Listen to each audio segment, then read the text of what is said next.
Hello, howdy, howdy, howdy. Can you guys see me and hear me okay?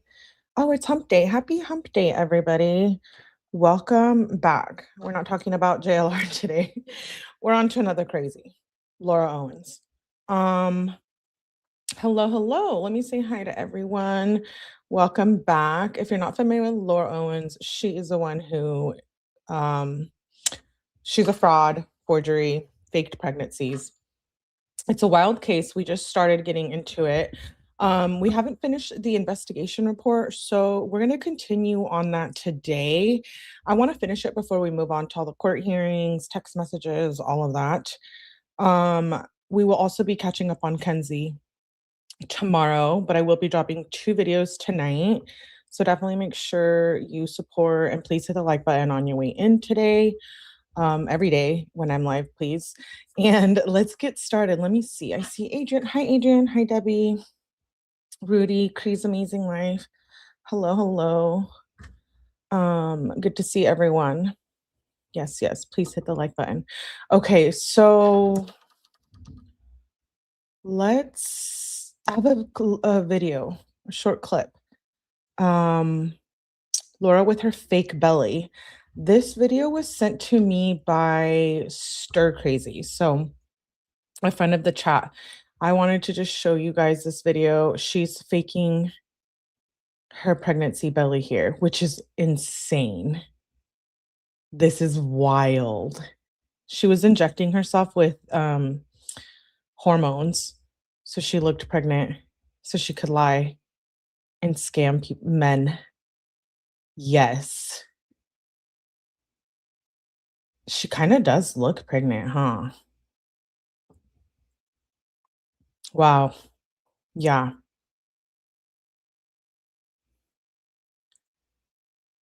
Yeah, she's not pregnant here. She's faking it.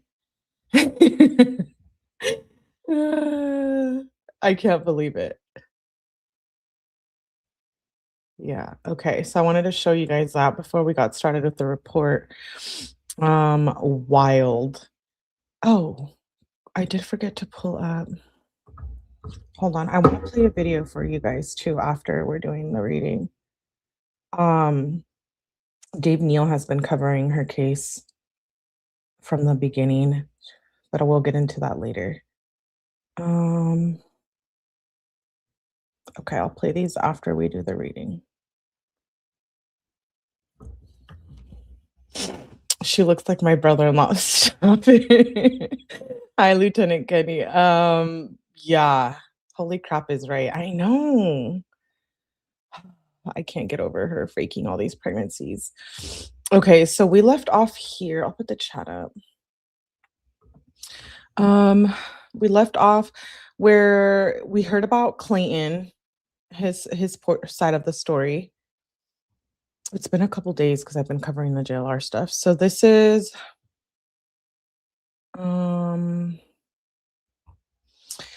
continued. During the course of this investigation, I reviewed the FTR recordings of the following hearings, which took place at the Northeast Court Complex in Phoenix, which with the following observations. Injunction against harassment. Plaintiff Clayton Echard. Respondent Laura Owens. Oh, okay. So these are the court hearings that we're going to watch eventually after this report. Judge Cynthia Gailkitis on 10/24/2023, 11/2/2023. Clayton and Laura were sworn under oath. Clayton admits Exhibit 32, an ultrasound image that he received via email from Owens without an ultrasound report. Owens refused to authenticate the image. Clayton feels that the ultrasound is altered, which we know they were. She was using her sister's ultrasound. In response to the judge's question regarding the relationship, Clayton states that they engaged in oral sex one time. Clayton does not believe that this constituted a relationship of any kind, since this was a one-time event. Clayton admits Exhibit 36, a flash drive file which contains an ultrasound video that Owens sent along with a YouTube video, demonstrating that Owens provided the YouTube video as her ultrasound. Clayton admits Exhibit 18, which is a screenshot of an email that Owens sent along with an ultrasound video, which Owens claims was the authentic ultrasound of their children.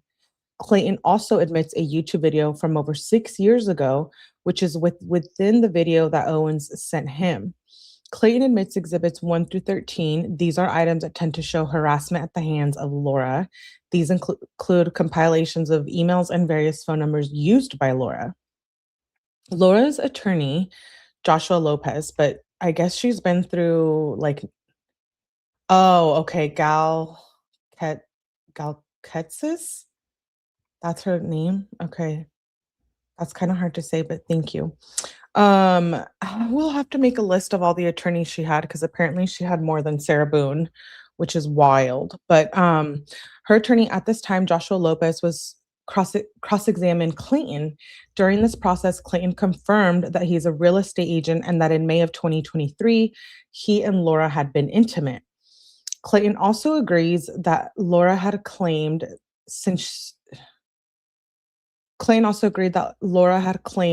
then that she was pregnant. Clayton told Mr. Lopez that he questioned that she was pregnant and that he gave her opportunities to prove that she was in fact pregnant. Clayton reported that Laura had refused to allow him to speak with her medical providers. Clayton agreed that there were back and forth messages early on concerning terminating the pregnancy. Clayton agreed that he invited Laura to his home to take a pregnancy test. Mr. Lopez and Clayton discussed back and forth messaging regarding a paternity test, 𝗏𝗏𝗏𝗏𝗏𝗏𝗏𝗏𝗏𝗏𝗏𝗏𝗏 Clayton testified that he had an appointment for the 𝗏𝗏𝗏𝗏𝗏𝗏 test. However, someone unknown to him canceled the appointment. When the test was finally completed, it was determined that there was little to no fetal tissue. There didn't appear to be an outcome either way. And I believe Laura is the one who canceled that appointment. Hey, Ramon. Yeah, more attorneys than Sarah Boone, which is wild. On rebuttal, Clayton testified that to date, Laura had not been able to prove that she was 5 months pregnant with twins. Clayton maintained that the 𝗏𝐶G test can be manipulated and the sonograms did not have reports with them. Clayton stated that no doctor has ever stood behind these tests. During this time, it can be seen that Owens is attempting to bring attention to her abdominal area, which appears to indicate that she's pregnant. Mr. Lopez took testimony from Laura, asking how she met Clayton. Laura reported that he was her realtor. Mr. Lopez asked if she had become intimate with Clayton at some point. Laura reported that she did. Mr. Lopez asked if it was Clayton who got her pregnant. Owen says yes, adding that there's no possibility that they're anybody else's. Mr. Lopez reminded Owens that she was testifying under oath. Laura acknowledged that. She stated that she found out she was pregnant on June 1st. Laura reported that she was also advised Clayton that she was pregnant. Owens testified that upon learning of the pregnancy, Clayton told her that the baby should be put up for adoption or that one of them would have 100% custody. Laura added that Clayton also told her he would move out of the state with the child, and this is why she pressed for the parenting plan. Laura reported that Clayton invited her to his home on or about June 17th to talk. Laura stated that once she was there, she told Clayton she would order a pregnancy test. She stated that Clayton already had one. Laura stated that she took the test in Clayton's presence. Laura reported that she peed on the stick right in front of him and it came up positive. Clayton then threw the stick away. During the testimony, Laura reported that she attempted to schedule paternity testing with Clayton, but he was unresponsive. Laura stated that in August, she paid for and scheduled a paternity test and requested Clayton to schedule a time with the lab. Laura testified that Clayton didn't comply, so the test was canceled. Laura reported to the family court that the family court case was filed on August 1st. She's a liar. She's a liar about all of this. Hey, Music Mama, good to see you. Okay, thank you for being here, Music Mama. Hope you feel better. Laura testified that she took a paternity test earlier in October of 2023 and that the results were that there was little to no fetal DNA and that the retest would need to be done. Laura reported that the testing is still ongoing and they needed a sample that wasn't so diluted. Laura reported that she went today on 10/24/2023 and gave blood for the third time. Laura testified that she's clearly pregnant and that she would do anything to prove the paternity. Mr. Lopez asked Owens if the case that she is involved in with Clayton is similar to any of the other cases that Clayton brought up in his exhibits. Laura said no. Mr. Lopez asked if that is an ongoing case. Laura responded by saying that it is. It's been ongoing for 2 years and that his attorney dropped out of the case. Laura testified that there was never an ultrasound presented in the case, that it was too early on. She continued by stating that the pregnancy was proven to him by a nurse practitioner by tons of medical results. The hearing stopped at this point and was continued to 11/2/2023 at 11 a.m. The hearing continued at 10:58 a.m. Clayton is now represented by attorney Deandra Arena. Attorney Joshua Lopez continues to represent Laura. Laura is present via Microsoft Teams. Mr. Lopez admits Exhibit 38. Laura identifies this as a video of her pregnant stomach, which she indicates was taken at the request of Clayton. Laura indicated that this was taken in September. Laura reported that this video was taken to prove that she was pregnant. I just showed you guys that video. Mr. Lopez admits Exhibits 40. Laura identifies that these are text messages that Echard sent when he found out she was pregnant, and Owens reported that the text messages prove that she was truthful. Owens testified that she went to Clayton's home and took a pregnancy test in his presence. Mr. Lopez admits Exhibit 47. Laura identifies this as an email received on September 17th from Clayton, indicating that he was not bothered by her bringing the situation to the media. Owens identifies this as a video of Clayton telling his Instagram followers that the paternity test was back and he's not the father. Laura contended that the results were not back at the time. This was posted on October 6th. Exhibit 44, Laura identifies this as the text message received from Clayton on June 4th. She identifies on Exhibit 46 that this is a variety of medical providers that she saw that confirms that she's pregnant from that day she found out that she was pregnant on June 1st through the end of October. These photographs were taken to prove to Clayton that she was in fact pregnant, as he doubted her. Laura testified that Clayton requested that these documents to show that she was pregnant and that the pregnancy was viable. Laura testified that she had not altered the documents, but we know she did. Mr. Lopez admits Exhibit 48. She identifies this as the letter she received from the Arizona Department of Real Estate. This exhibit was not admitted. Exhibit 50, we'll go through all of these exhibits too. Owens identifies this as a Reddit post by posting by Clayton under a false name. This is an image of Laura holding a sonogram that has been edited. Miss Arena cross-examines Laura. Miss Arena confirms with Laura that she understands that she was under oath on the previous setting, October 24th, and also today. Laura acknowledges that. Laura denies wishing to change any prior testimony. Miss Arena asked Laura if it's her position that she's pregnant with alleged twins. Owens said this is correct. She reviews her list of medication and states that she has been diagnosed with depression and epilepsy. Oh, I didn't know that. Laura testified that she's 24 weeks along in her pregnancy and that her due date is February 14th, 2024. Laura testified that there's no chance that her alleged twins are anyone else's other than Clayton's. After an exchange between Laura and Miss Arena, Laura reported that she provided 3 samples to the lab. However, only 2 had been tested. So you guys, you got to remember that they didn't even have SCX. They just TMI, but they just did oral. And so she's claiming she's pregnant with twins because through oral. Hey, Helvel, good to see you. Welcome to the Owens. It's crazy. Okay, let's see. Miss Arena refers to Exhibit 46 and states that this is a screenshot of an upcoming appointment with Dr. McCool for July 24th, 2023. Oh, I'm sorry. Mr. Arena. Is that supposed to be Miss? Yeah, Miss Arena contends that anyone can go online and make an appointment with this doctor. Laura denied this, indicating that a referral is required and she had to send records first. Miss Arena told Laura that this was not her first time that she had alleged that she had been pregnant with twins in the past 2 years. Laura stated that this is not correct. Miss Arena brought attention the civil matter involving Mr. Greg Gillespie. So that's another one of her victims. Miss Arena brought up the fact that there are uncanny similarities. Miss Arena now alleges that Laura had committed perjury when she stated that there is not another similar case.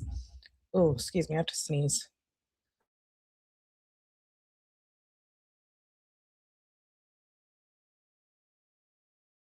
I didn't want to. Hey, Jason, good to see you. I didn't want to sneeze in your guys' ear. Miss Arena admits Exhibit 55. This is identified as an email exchange between her and Clayton dated May 25th, 2023. In this email, Clayton tells Laura that he's debating filing a police report and asks her to leave him alone. Miss Arena admits Exhibit 56. This is identified as an email between Laura and Clayton. Laura tells Clayton that he has control over the pregnancy if he agrees to date her exclusively and if they care for each other. Miss Arena confronted Laura that this is the exact same statement that she made to Gillespie in July of 2021.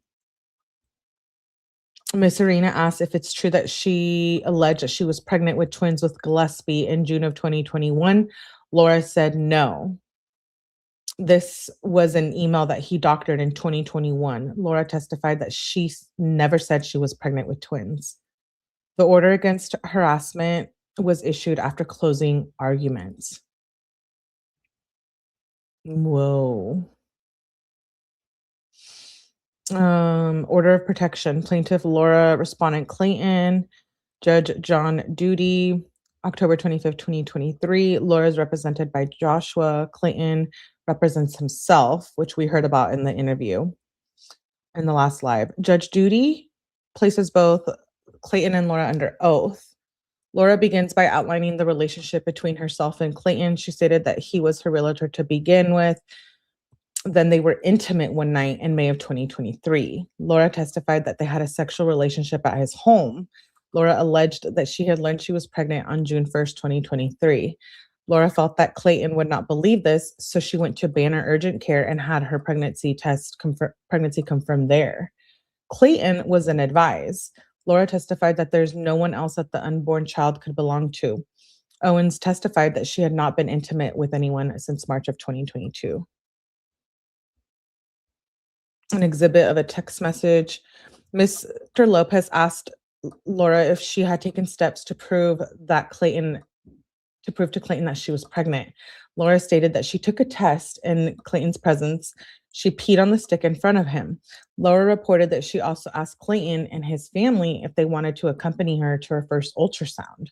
Laura also suggested a prenatal paternity test. Echard did not show up for that test. Laura testified that she did provide Clayton with a video to show that she was pregnant. Exhibit 11 is identified by Laura as an image of herself showing that she was pregnant holding a sonogram. This was alleged to have been posted on Reddit. We already heard about that. Another exhibit is Laura Owens identified a video with Clayton reporting online that the DNA came back and there was little to no fetal DNA present, and that this put the case to rest. The accusations are false. Mr. Lopez admits Exhibit 16, identified by Laura as an audio recording of the telephone conversation with the DNA lab, indicating that the testing was not completed as of the date. The laboratory personnel stated that they need another sample from her. Owens discussed harassment that she is suffering and that people are saying that she's crazy and has done this before, which she has like 7 victims.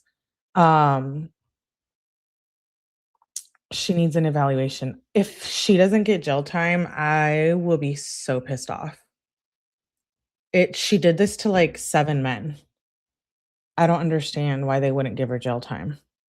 They offered her a plea deal. Unfortunately, I don't know what that is. And Clayton couldn't tell in that interview. So I guess we'll have to wait for that court date. Dave Neal has been on this since the beginning of the case. He's another creator. And we're going to watch a video by him in a little bit, but she also claims that Dave was harassing her and he was a witness in the case. It gets crazy. And um, she tried to say that he was harassing her because he was exposing all of the stuff that was happening in the case, which he's allowed to do. Um, but this is a lot of this harassment, she said, was from Dave as well. Let's see. Laura discussed harassment that she's suffering and that people are saying that she's crazy and has done this before. Laura testified that she never had a paternity case against anybody. However, she does have orders against protection against two men that she got pregnant by. Mr. Lopez asked Laura if she is pregnant. Laura stated that she is. Mr. Lopez asked Laura to stand up for the court. Clayton asked Laura if she sent him an ultrasound video via email. Laura said yes. Clayton asked if she also sent him an ultrasound photo via email. Laura said yes. Clayton asked Laura if she had an ultrasound report that goes along with an ultrasound image that her lawyer showed him. Laura said yes. Clayton asked why she had not presented this as evidence. Laura said she offered him a HIPAA release to get her health information. However, he didn't get back with her. When questioned about the stipulation to date him exclusively regarding the paternity test, Laura said that this was for the early test. She would have waited until the children were born and had the test done. Clayton asked Laura if she would agree that only oral sex occurred the night that they were intimate. Laura said she would not agree. Clayton asked if they had sexual intercourse that night, and Laura said yes. She is such a liar. Hi, iBoob. Thank you, Cracked Pepper. Good to see you, love. Faking a pregnancy. Why? For money and attention. She's sick.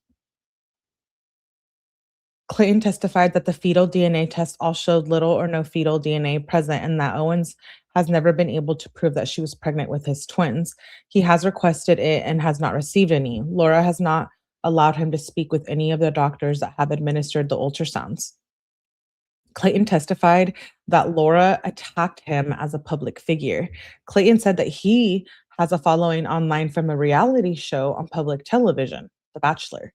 Clayton stated that Laura opened the family court case against him and then leaked that to The Sun, the tabloid, anonymously. When questioned, Clayton reported that he has the evidence that Laura threatened to go public. Wow. Threats to post information regarding pregnancy and due date. There's two screen recordings. One is an ultrasound. The second is a YouTube video from 6 years ago that contains the same video that Laura sent him. Clayton plays Exhibit 53 and explains what the video is meant to show, that the videos are the same. Clayton reported that he was ripped off or tipped off to this video from his followers. After objections and discussion, Judge Judy disallowed this exhibit. Wow. Mr. Lopez cross-examined Clayton, asking him if he had sexual relations with Owens. Clayton said oral sex. Mr. Lopez asked if it was correct that Laura sent him an email indicating that she wanted to go to the press. Clayton said that she did and agreed that he responded by saying that he was unbothered by it going public.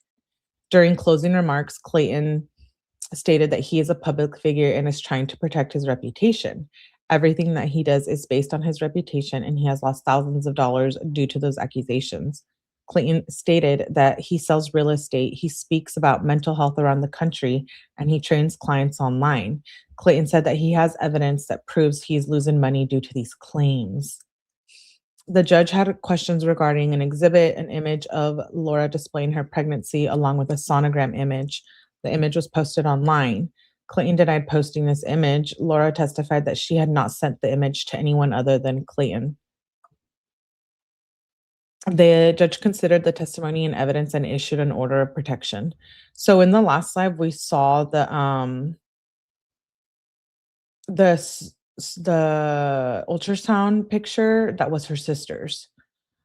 She used her sister's ultrasound picture, and then she makes this video. She ruins lives. Exactly, Debbie. Look at her pretending to be pregnant here.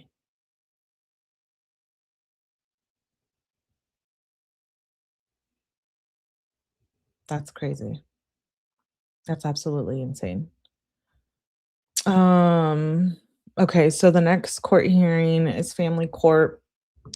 We're gonna watch all of these, but we're just learning about them now, since it's in the investigation report. On June 10th, 2024, Laura is represented by David Gingras. Clayton is I heard he's a little, I think he's the one that's a little wild. Clayton Echard is represented by Greg Woodnick and Deandra Arena. Mr. Gringas opened by stating that this is simply a paternity hearing and that it's moot because Laura is no longer pregnant. There are no other issues at hand and the petition should be dismissed.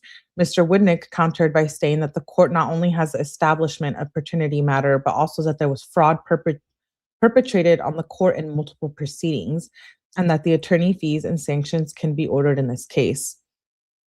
Laura took the stand. She testifies that she connected with Clayton online on May 17th, 2023. Laura reported that she was intimate with Clayton on May 20th. Laura stated that she tested positive for the pregnancy on the evening of May 31st. The following day, June 1st, Laura went to Banner Health and took a test there. She identified a document labeled Exhibit 2 as a result from Banner, which was positive. After learning of the pregnancy, Laura advised Clayton. She went to see Clayton at his home on June 17th to talk about it. Laura testified that Clayton wanted her to take a pregnancy test while she was there and that she took the test in his presence. Laura testified that Clayton actually watched her pee on the stick and that the results were positive.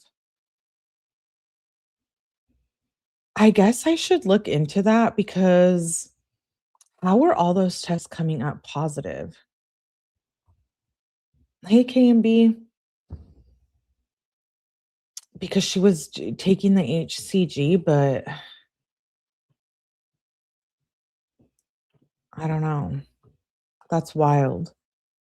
Mr. Gringas admitted Exhibit A2, which is an email sent to Laura by Clayton on June 21st, stating that the chances of her being pregnant are low, considering that she only performed oral sex on him. He also wrote that they rubbed up against one another, and this may have allowed sperm to make its way inside of her. However, this is a low probability. Dude, you can get pregnant from rubbing up on someone. A pink marker, 𝗏𝐶G injections.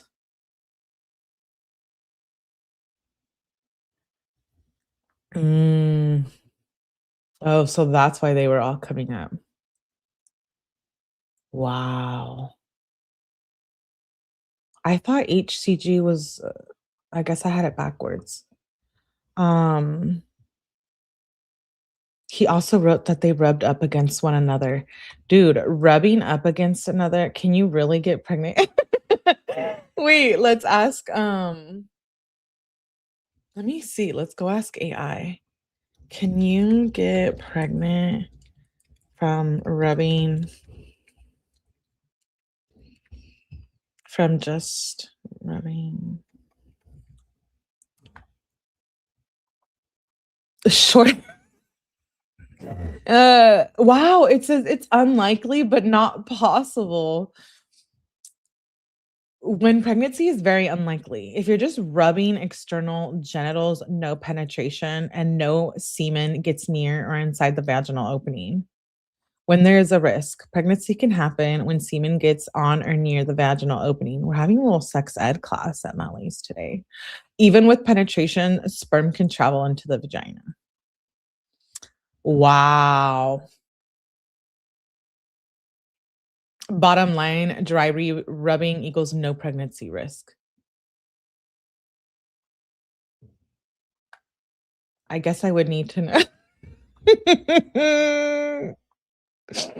Mm.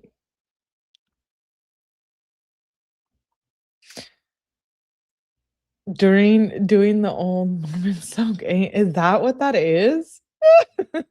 Yeah, that's funny. Okay, so no rubbing because you'll get pregnant. No dry humping. That's funny. Oh, Laura testified that she had a verbal conversation, texts, and emails where Clayton told her that he thought she was pregnant. Laura reported that she took additional tests after the June 21st email and that she had a sonogram done in California at Planned Parenthood. When asked to explain why Planned Parenthood couldn't verify that she was seen there, Laura said that she used a false name. Laura indicated that she had not presented that sonogram as evidence in any court proceedings anywhere. Mr. Gringa said that she obviously presented it in this case and asked if she changed the name on top of the sonogram. Laura stated that she changed the location. She stated that she did this because Clayton was being threatening towards her and she didn't want him to know where she had gone or to track down her providers. Laura stated that she had the sonogram at the end of June. Mr. Gringas asked if something happened around July 23rd in terms of passing some tissue or anything like that. Laura said that she wasn't having any symptoms, but she did pass tissue that appeared potentially to have been a miscarriage. When asked if she sought any medical care after the tissue passed, Laura stated that she texted a hotline for pregnancy and miscarriage questions and also had an appointment with the telemedicine doctor. Laura said she was told to monitor herself and that she didn't need to worry that it was a miscarriage unless she had more symptoms. Laura testified that she took additional pregnancy tests on July 27th and August 1st prior to filing this case. Mr. Gringas referred to Laura's deposition and asked if it was true that she stated that Clayton had sexual intercourse with her. Laura said yes. Laura testified that she had told him that night that she did not want to have sex, but Clayton did not honor that request. So she's claiming that what? Hi, Alicia. Good to see you. That he took advantage of her. Ugh, what a liar. Let me get a drink of my energy drink. Wow. Mr. Gringas asked Laura if she did anything in the way of DNA testing to verify that Clayton was a father. Laura said yes, she paid for a test at Ravgen in August. Laura reported that Clayton did not schedule his part of the test. Laura eventually completed the testing. The result was inconclusive, little to no fetal DNA. The test was on September 28th, and the results came back shortly thereafter. Laura reported that she took another pregnancy test on October 16th at any lab test now. This was a blood test, and the results indicated that she was pregnant. Laura testified that she learned that she was no longer pregnant on November 15th, so like a month later. This was at a facility called 𝗠𝗲𝗹𝗆𝗆𝗆. Laura reported that she did not file anything further in this case after the November test. After this test, Laura filed for mediation, stating that she wanted to go over the test results and to dismiss the case. I think that's when she knew she was caught and she was trying to change the story, right? Yeah, I got the video that I played, this one was from Stir. This is her fake pregnancy.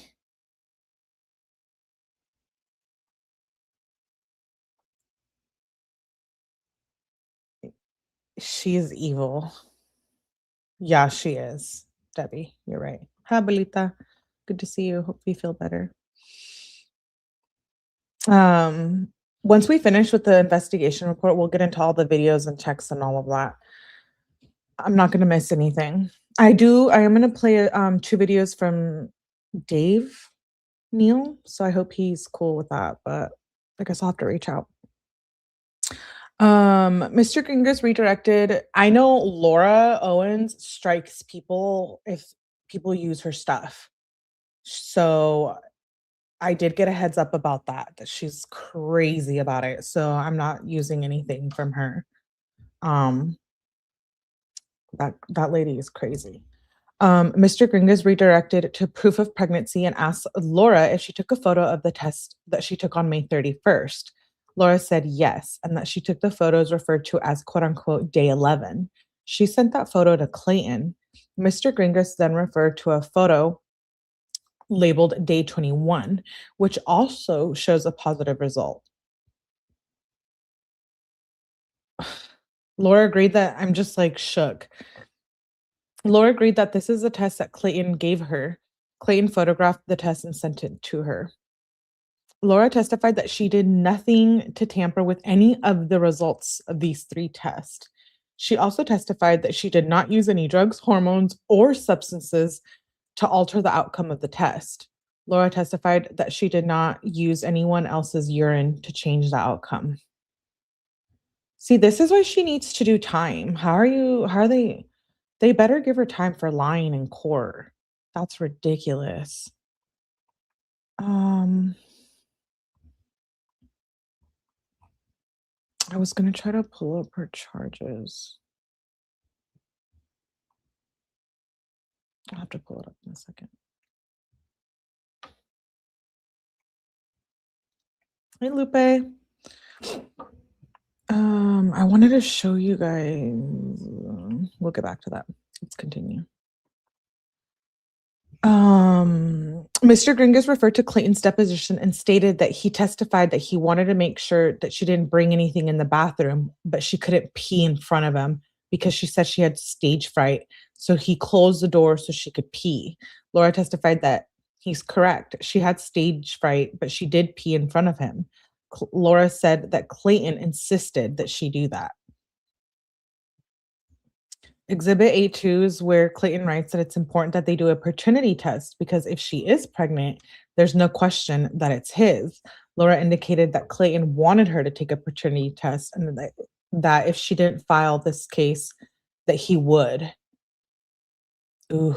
Mr. Gringas refers to the text messages to Dr. Zeman that she went to Planned Parenthood in California. She said in an email that they did a scan there, confirmed that she was pregnant, and that they saw a sac there. Mr. Gringas asked Owens if the statements she made to Dr. Zeman were truthful. Laura said yes. Was that iBoob, you might know, was that did she make that email up? Mr. Gringas asked Laura to explain why she changed the name on top of the sonogram from Planned Parenthood. Laura said she didn't want Clayton to know where she had gone to get the sonogram because he had been intimidating before. Gringas refers to Clayton's Exhibit 31, which he describes as an email from Laura to Clayton, which says ultrasound video proof and states, quote unquote, Clayton, here's my 100 billion% real ultrasound video. Mr. Gringas asked Laura if she recognizes that.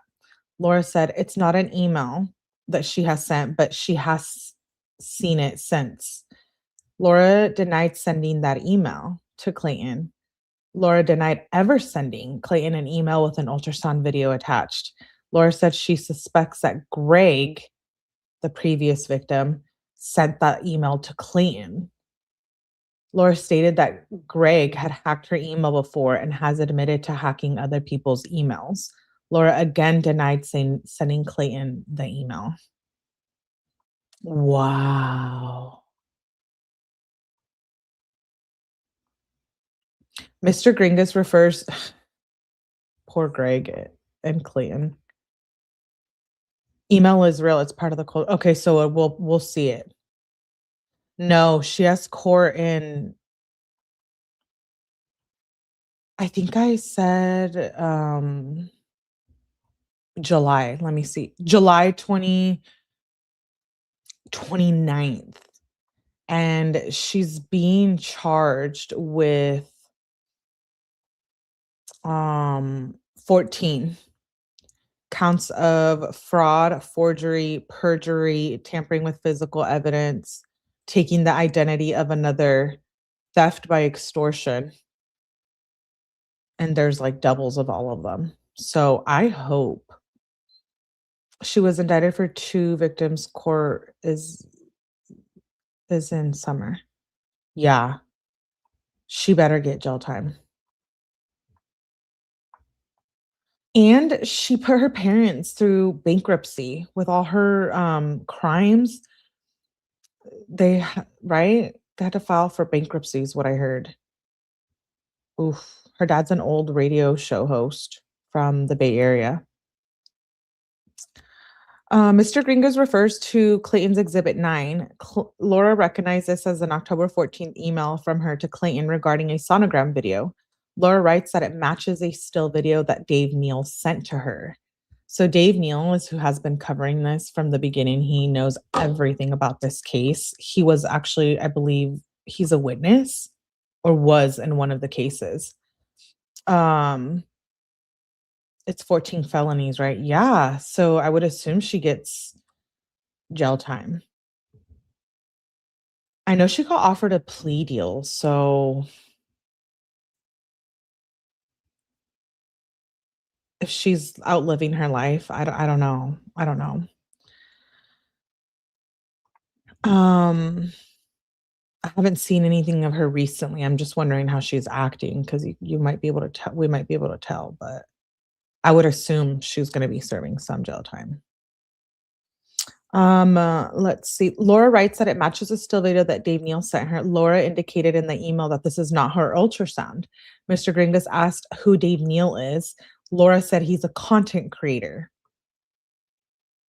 So we're gonna play a video of she actually tried to, I think, sue Dave Neal because he was covering her case. Scam, not pay bills for years.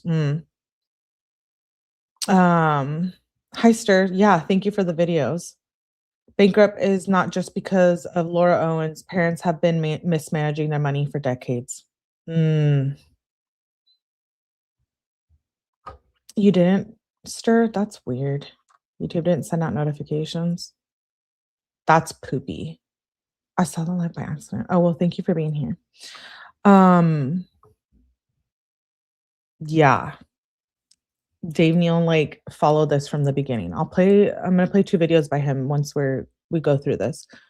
Lauren said that he is a content creator. Laura indicates that Neal sent her an ultrasound video and asked if it was hers. Laura responded to Neal telling him that it was not hers. Laura stated that she had never had an ultrasound video with Clayton and she has never sent anyone a sonogram video claiming that it showed the pregnancy with Clayton.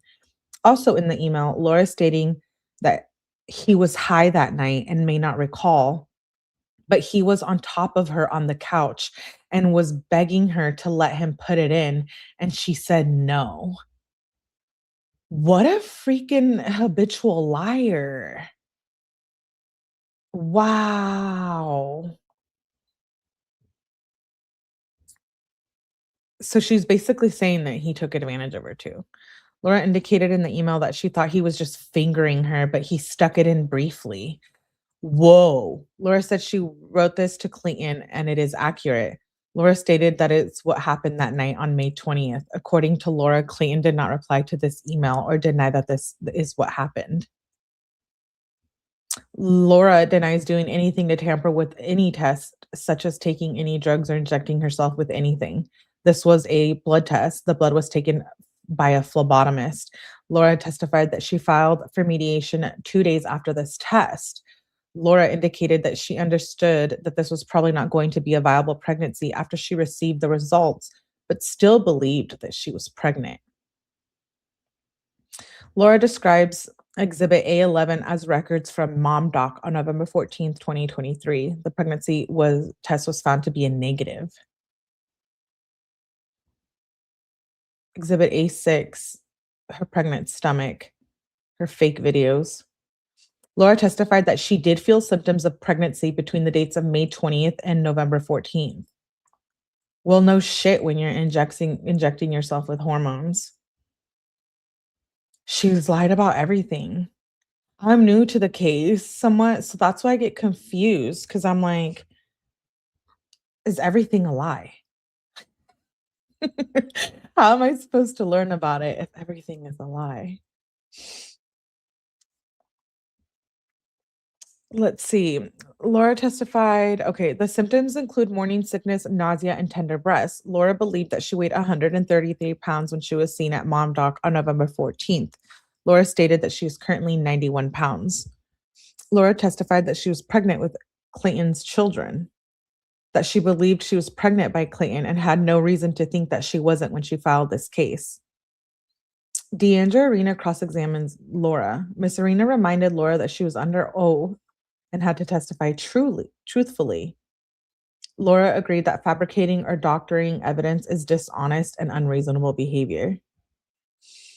Miss Arena asked Laura if she testified that she was 100% pregnant on November the 2nd. Laura said, "This is correct." Miss Arena told Laura that she testified she was 24 weeks pregnant at the time. Laura said, "This is correct." Miss Arena referred to Exhibit A11 and stated that the appointment at Mob Doc was 12 days after she was cross-examined on November 2nd. Laura said, "This is correct." Miss Arena asked if she was confirmed that she was not pregnant at that appointment. Owens indicated that this was correct. Miss Arena said that this Mom Doc record also shows that she was diagnosed with PCOS. Laura said that she has had that since she was 17 years old.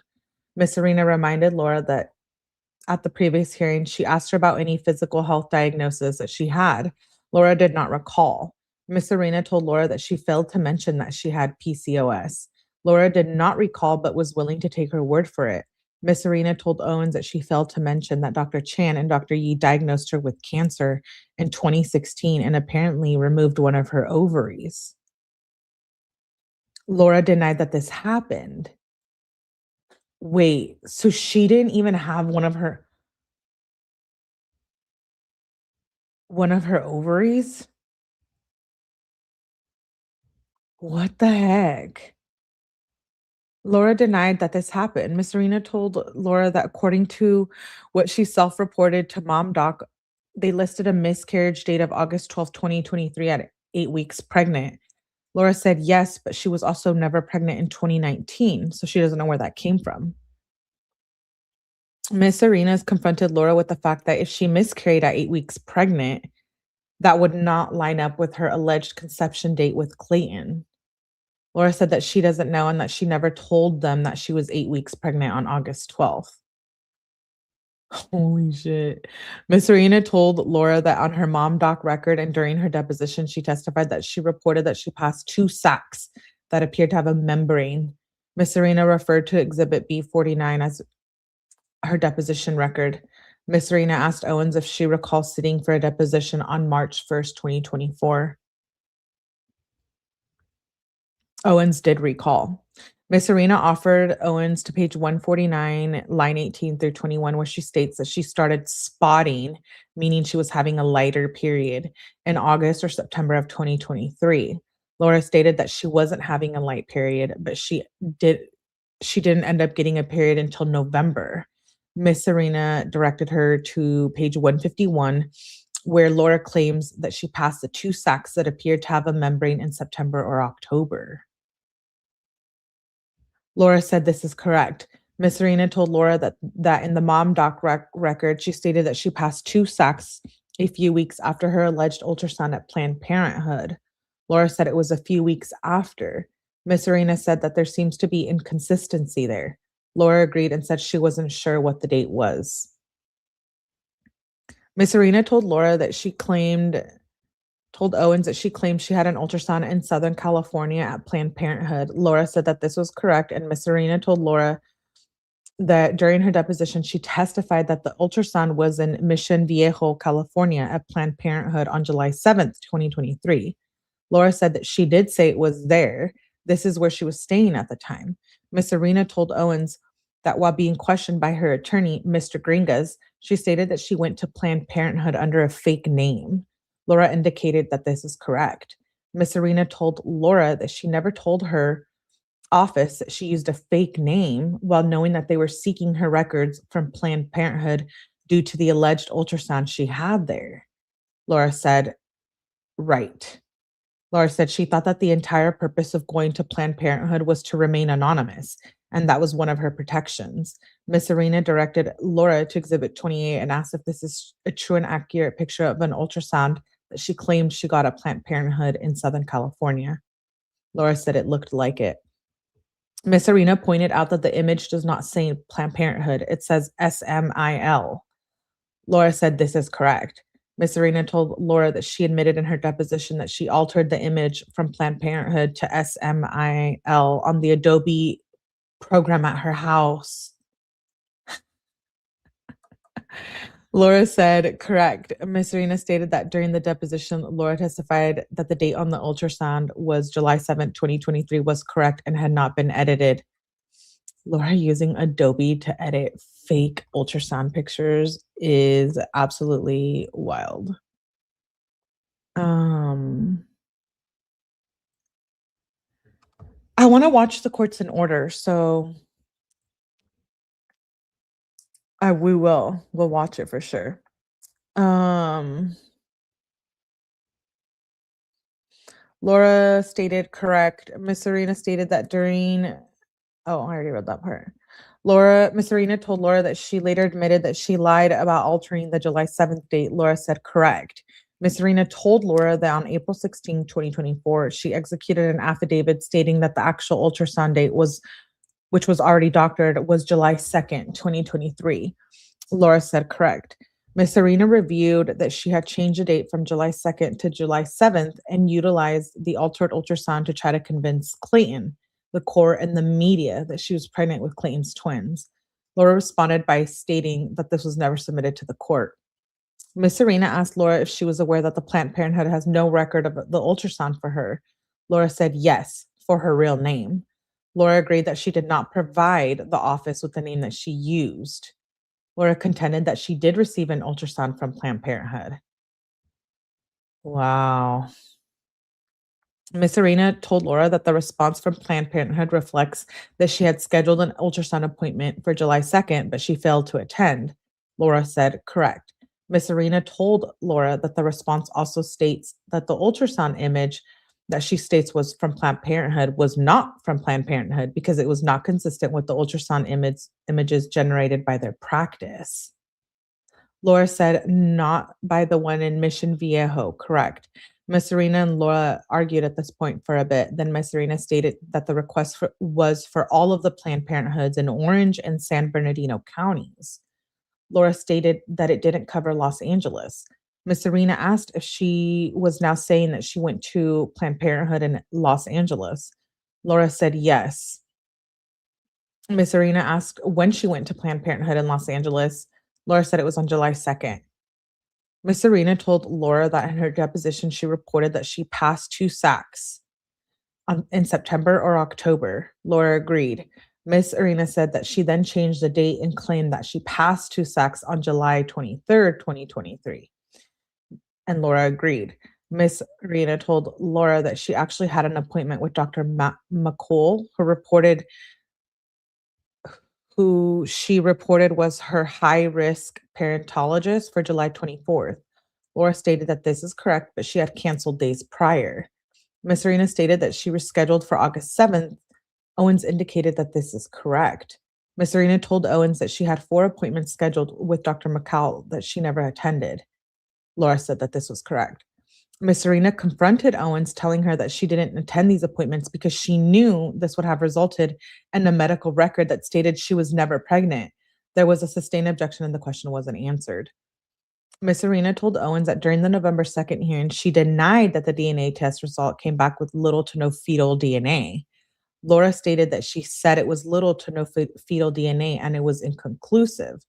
Miss Serena told Owens that she also ordered and took a blood 𝗔CG test on October 16, 2023. Laura agreed. Miss Serena then told Laura that by October 16th, she had reported she had been seen at Banner, Planned Parenthood, Dr. McCall, Dr. Higley, and Dr. Zeman. Laura agreed. Miss Serena said that instead of going to any of these providers for the test, she went to an entirely new provider. Laura said that she just went on her way home from taking the Ravgen test. Miss Arena referred to the 𝗔CG test, which initially showed the result of 102. Laura said she thought this meant that she was pregnant, but then learned it did not. Miss Arena confronted Laura by telling her that she altered the test twice. Laura reported that she only altered the test once. Laura said she did this to send it to Dave Neal to get him to stop creating harassing videos. So this is where she claims, hey, Chad, hey, Born Twice. Pretty much all the doctors and medical facilities she listed in the discovery were lies. Okay, so this is crazy, literally crazy. I mentioned that Dave Neal was a creator who has been following this case. I think she tried to press charges on him, and he's also a witness in the cases, I believe. I think Clayton's, right? Um, so let's watch this clip really quickly by Dave Neal, where so you guys can see who it is, and then he shows a video where she lies too about being pregnant, and she's off horse competing. She's like an equestrian. Let's finish this first. Owen said she doctored the HCG level to 102,000. When shown Exhibit 17, Laura indicated that she was in error and that she actually doctored the test to show 131,902. Miss Arena told Laura that as of October 17th, she had no reason to believe that she was not pregnant. Laura said after doing some research, yes. Miss Arena said that she has then proceeded to lie under oath at the hearings on October 24th, 25th, and November 2nd. Laura said that's not correct. Miss Arena told Laura that instead of telling the truth, she tampered with the HCG test to increase the level, and she offered that as support for her pregnancy. Laura said that was to a content creator, not the court. Miss Arena told Owens that she also testified on November 2nd that her OBGYNs were Dr. McCall and Higley. Owens said that this is correct, and also that her main parentologist, Dr. McCall. Wait. Oh, so yeah. Miss Arena told Owens that she last told the court that she had seen Dr. Higley October 27th, 2023. Laura said, right. Miss Arena said she lied to the court when she made those statements. Laura said she had an appointment scheduled that she did not attend. Miss Arena told Laura that being seen by a doctor is different than having an appointment scheduled. Laura agreed. Miss Arena told Laura that she was dishonest when she said that she was seen by Dr. Higley on Friday before the November 2nd hearing. Laura said correct. It's a very minor thing. No, it's not a minor thing, Laura, to lie under oath. What's wrong with her brain? Miss Arena told Laura that she has never been seen by Dr. Higley or Dr. McCall for any medical appointments. Laura said this is correct. Laura also agreed that records from Dr. McCall's office show that she has made 4 appointments, but she never attended. Let's watch this clip. She altered the name of the place and her name, that's twice, not once. He's a witness in July. Okay, so it's the July 29th. He was named but hasn't been yet to call, but there's still time. Ooh, I think he's gonna get called. Let's play this video where Dave Neal, she says that Laura was too sick for court one day, and then she spotted riding horses. Let's watch that clip really quick in between the reading. Hi, Mary J. This was the fake pregnancy video too, by the way, for those of you that missed it. This is fake. She's not actually pregnant. I know. Laura had a moon bump on 2 during the November hearing, then said after she miscarried in July. Yeah, I remember that. None of her dates make sense. Hi, Angel Eyes. Good to see you. She's a damn liar. Okay, this is Dave Neal for those of you who aren't familiar with him. Speaking of committing fraud, I mean, how about this one? I got this message yesterday. Know you're on top of the Laura Owens situation. If you're interested, she was supposed to show up for a court date this past Thursday. She apparently told the prosecutor that she had a gastrointestinal illness and couldn't appear. In actuality, she was showing her horse at a Scottsdale event, spending thousands of dollars when I know she owes hundreds of thousands of debt, forcing her parents to file bankruptcy. There's video of her at the event if you want it. And I said, I would like to see that. So I've received all the video. Okay, I'm not going to share it all with you guys. All I'm telling you is, after watching Laura Owens jump over a couple broomsticks here, I think I could get into horse competing. Should I be showing? Am I too heavy? Can a 180-pound man jump a horse over? I think so, right? I mean, maybe I could go keto and get down a bit. Either way, this story's wild. Megan Fox, on top of it, shared this clip. This is Laura Owens competing even after life-threatening illness. 170, Laura Owens of Scottsdale, Arizona, by 7-0. First round. So there she is, and again, this is no like street basketball at the local. It's very expensive, and why, I don't know. I'm going to tell you right now, my kids will not be competing in any horse-related activities. You know what I mean? I don't. But either way, it looks like the horse is doing all the work here. Now I know there's going to be a couple angry equestrians out there saying, no, actually, there's a lot of whatever. These horses can do this in the wild. They don't need us on their backs getting trophies. We've really been butchering these horse people. Don't come after me. I hear you're all crazy. That's the one thing horse people say is they're like, yeah, we're all pretty crazy. They all say it. You know what I mean? They're all willing to admit it. Every horse person. So this is who has been covering the case from the beginning, and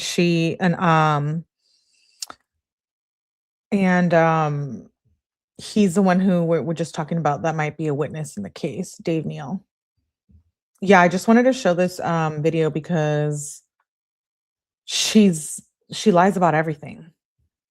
Is willing to admit they're crazy, except for Laura, apparently. Why is this interesting? Well, it's interesting because she literally just met with the judge behind closed doors, mind you, and filed some ADA thing, for some reason why she needed to postpone her hearing after the judge wouldn't let her be on Zoom. She lives in Scottsdale, but she's trying to get an extended restraining order against Mike Maricini in San Francisco. It was supposed to be this past week. The judge gave her 2 weeks to say, hey, get your stuff together.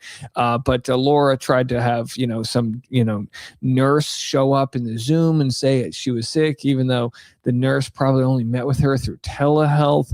Laura claims she suffers from PTSD and extreme anorexia and all these other issues, which may or may not be true. I don't know. But if you're really sick, shouldn't you not be on a horse competing? So that was by Dave Neal. Like I said, he has been on top of this. Crazy. He's like the number one, I think, Laura Owens person covering this. I will play another video of Dave Neal in a second where he's being harassed by Laura Owens and her people. She claims she was dying. Hey, Lisa Marie, good to see you. What is that disease where when you are just a liar? What is that called other than liar? That's a mental condition, right? I'm looking it up. What is her mental health diagnosis?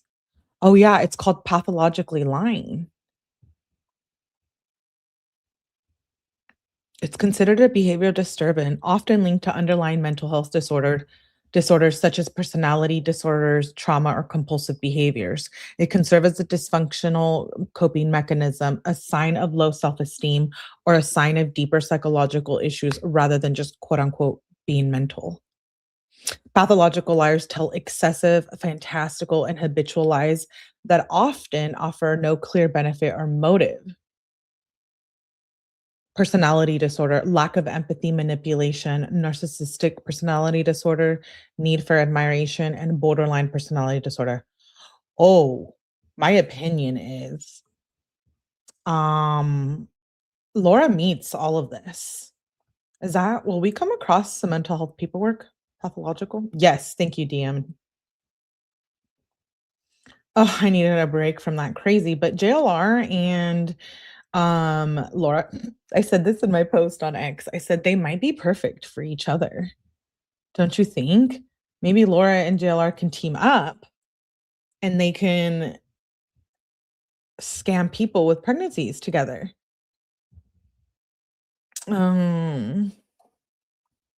She doesn't have a diagnosis by a medical professional.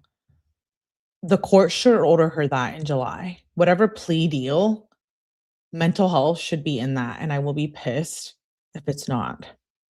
And I will be pissed if she doesn't do jail time. She has to, right? What could they possibly offer? Probation for committing 14 felonies? No way. No way. That's not right. That's not ethically, legally right, is it? Maybe they're going to say, you got to go to the mental hospital. The scam squad. I think we're going to send Laura to JLR. I think a few have spoken, but ethically can't diagnose. I hope she does prison time. Listen, she needs to at least, I know, don't freak out, but the minimum 18 months. She deserves a lot more than that. She deserves 18 months for every man or more. But considering the legal system there, I don't know. We'll see. Hopefully she gets like 15 years. Actually, that's what 𝗠𝗲𝗹𝗹𝗆 got. She killed 2 people. But then there's Jamie, who's drunk, killed 1. I don't know.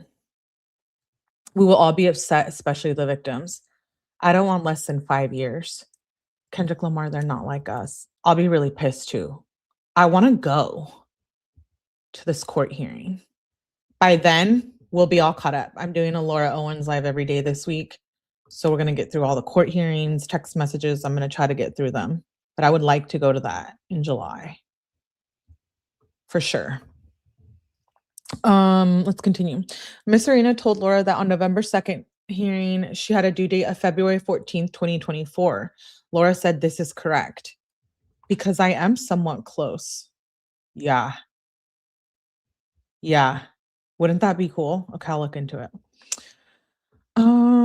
Owen said, this is correct. Miss Arena told Laura that she doesn't have any medical records to support that date. Laura said she does have a record from Banner Health. Miss Arena told Laura that the records that she provided from Banner don't indicate a due date. Laura said that it was told to her in conversation. Laura agreed that the medical records from Banner had been admitted don't have a due date on them. Miss Arena told Laura that she had been involved in court cases since at least 2016. Laura Owens said no. Miss Arena referred to Exhibit 17 and said that there are 3 different types of highlighting. Laura agreed. Miss Arena told Laura that she highlighted this on the same Adobe program that she used to alter other records. Laura said the doctor highlighted the point of care test results, and she highlighted first trimester pregnancy and encounter for pregnancy test on her phone. Miss Arena referred to the 𝗶𝐶G test and stated that she took this test before she missed her period. Laura stated that she doesn't have a regular period. Miss Arena told Laura that she has alleged that she had become pregnant by 4 different men. That will be in Scottsdale. Okay. Maybe I'll make it there. Melanie may be pushed because I believe her new lawyer requested more time. No, because listen, I'm really upset that 𝗠𝗲𝗃𝗍𝗆 𝗠𝗃, I haven't done an update, but 𝗠𝗃𝗍𝗆 𝗠𝗃 was pushed back, you guys. I can't even talk about it. I was so excited for 𝗠𝗃𝗍𝗆 𝗠𝗃 this month. Nope. Moved to August. The case will never go to trial. And I feel like this is going to be Laura Owens. She's going to be a Sarah Boone and a 𝗠𝗃𝗍𝗆 𝗠𝗃 continuing to push it off and push it off and push, but only 3 are public. 5 men. Yeah, Madden. She said she lied about being pregnant with 5 men, maybe 6. Who knows? There's probably more that haven't come forward. Bless their hearts.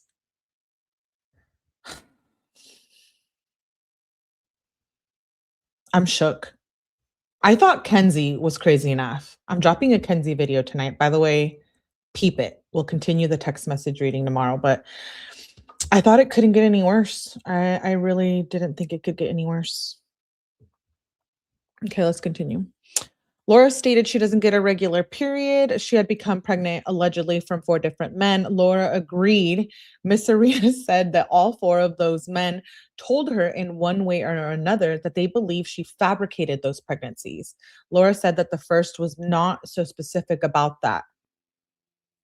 Miss Arena mentioned that 3 of them were there at the hearing. Wait, 3 of the men? Oh, Is that what they mean? Miss Arena told Laura that she was never pregnant by Clayton. Laura said this is absolutely incorrect. Okay, if you guys missed it, they only did oral SCX. She claims she got pregnant that way. But we also touched on the rubbing. Dry humping does not get you pregnant unless you're dry humping private parts without clothes and there's an exchange of bodily fluids. Sex ed talk with Melly. So, when was that mentioned? When was what mentioned? Oh, about the 6? You guys would know more than me.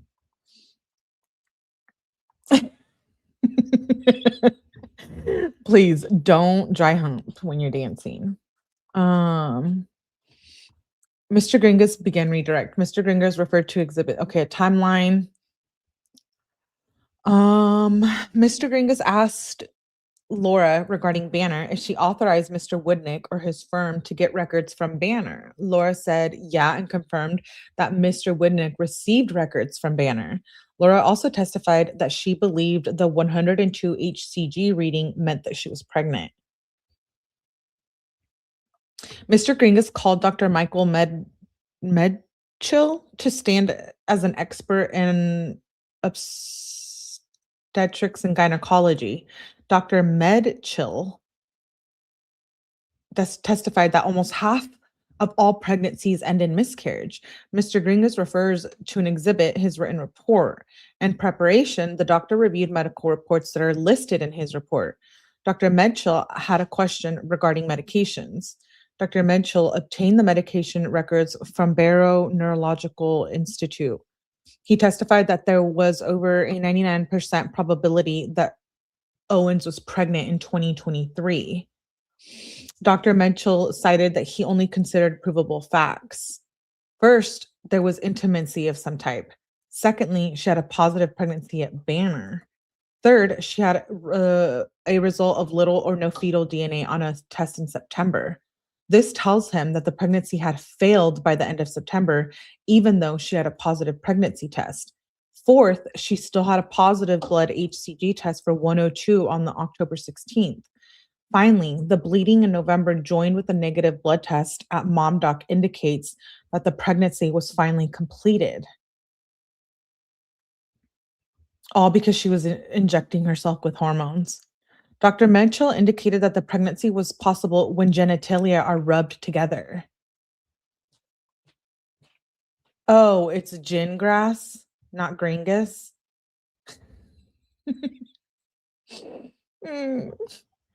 And on the same token, there is nothing.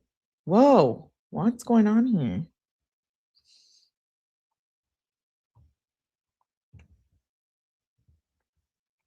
Hi, boot scoot. Oh, okay. So I was saying that wrong. Gin grass.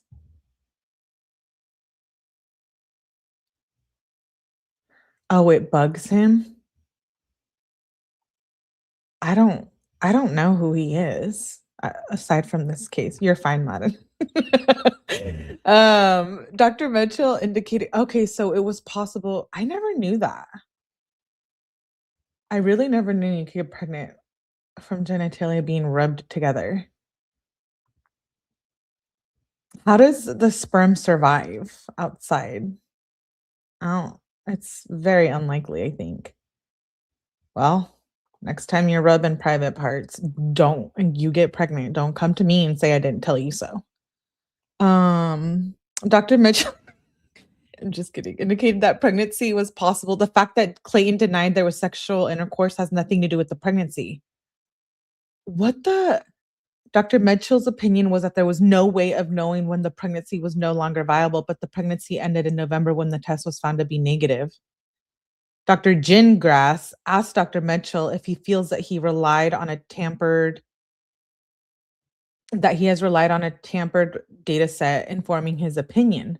Dr. Mitchell said absolutely not. All he used to make his decision was the fact that there was some type of intimacy in laboratory test.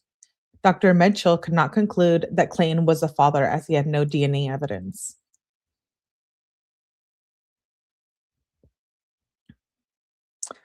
Mr. Widnick asked Dr. Deans if she reviewed, who's Dr. Deans? Oh, virtual. She was there virtually.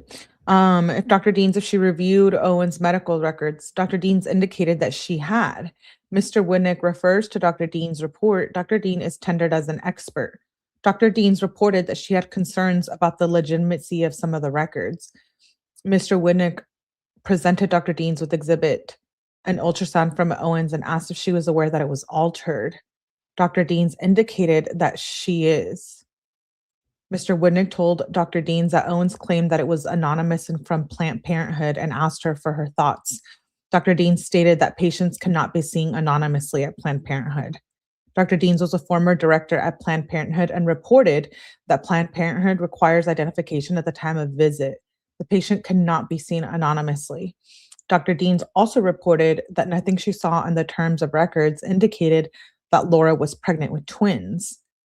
Dr. Deans was referred to Dr. Mitchell's report and disagreed with many of his findings, including the May 20th conception date. Clayton agreed that he participated and signed the pretrial statement. Clayton testified that Laura targeted him on LinkedIn. She asked to do real estate. They exchanged contact information. She became flirtatious and she sent him provocative photos. He told her to come over. He showed her homes the next day. Don't invite women over like that, please. Even the no one really clean to was crap. Dr. Deans was Clayton expert. Okay. I'm sure we'll see her in the hearings, yeah? We'll put a face to these names soon. It sounds like he might have been tricking her. Who? No, she was tricking him. Yeah. Mr. Widnick asked if he had sex with Laura. Clayton said absolutely not. He reported that she performed oral on him 2 times and that was it. Mr. Widnick asked if he's heard other versions of this. Clayton said he heard many versions, including that he assaulted her and also that he was too high to recall. I can't believe she says these lies. Clayton said he recalls everything from that night. Mr. Widnick asked if he assaulted her. Clayton said that he did not. Clayton reported that he ejaculated in her mouth both times. After the second time, Laura Owens ran into the bathroom. Whoa.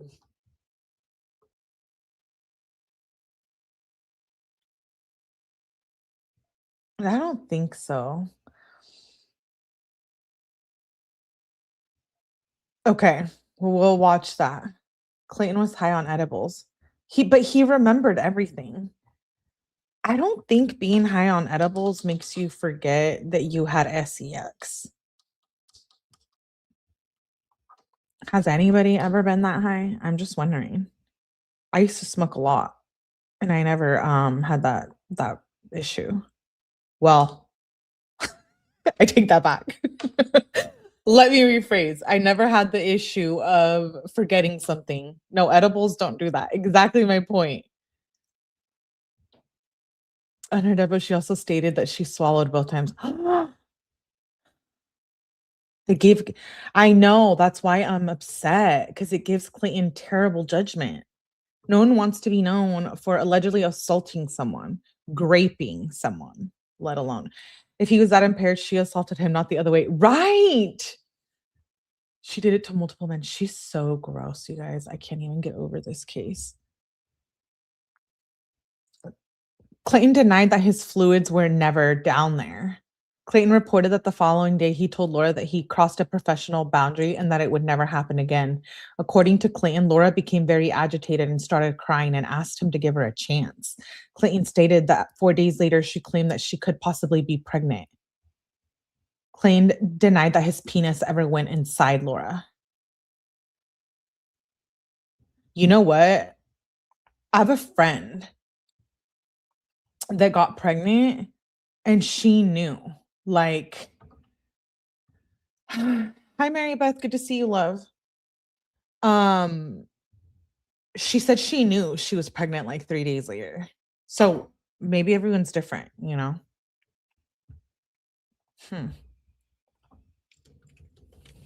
Let's look that up.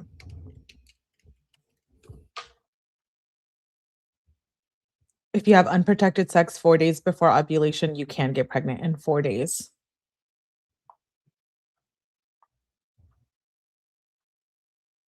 However, if you mean 4 days after SEX, it's unlikely to have symptoms.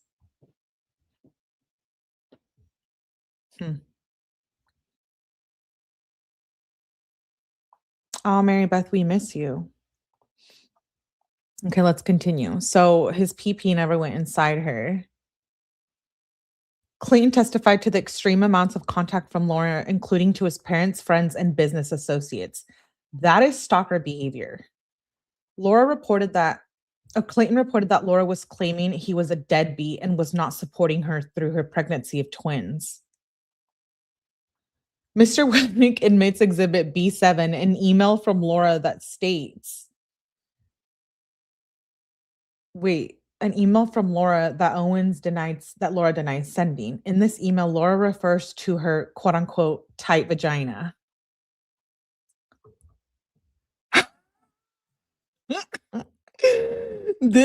I'm dying here. You guys, I can't. I forget. Did you do the baby bump? I did this one. Hi, Evie. You're fine. This is a fake baby bump. We're having sex ed class today, Evie. So make sure you take notes, please.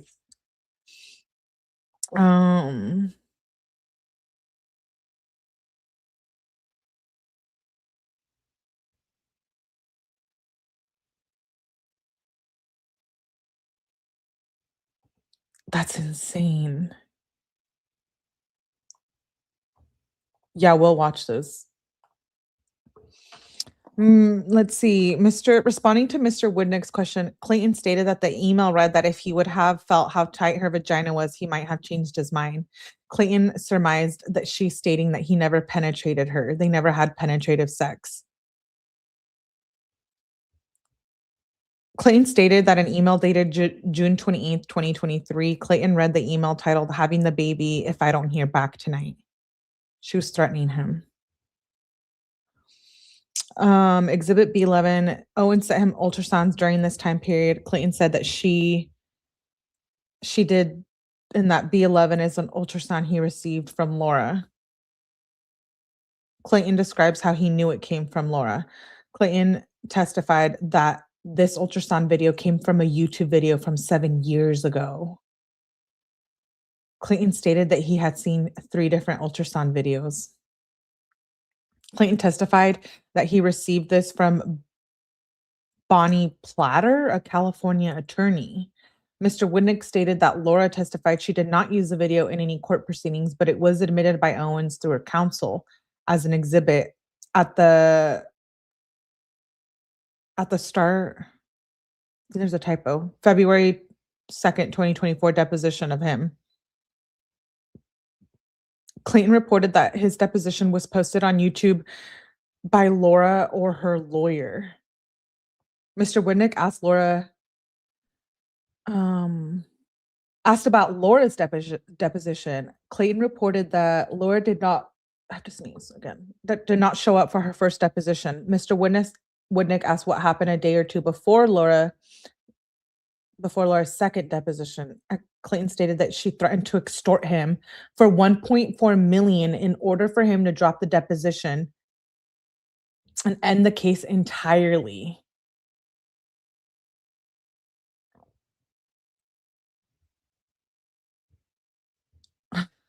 $1.4 million.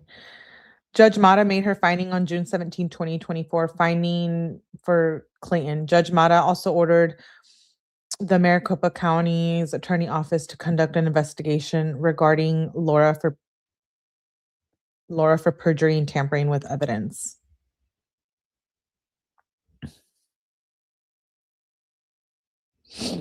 Let me see. I'm going to play this video by Dave Neal.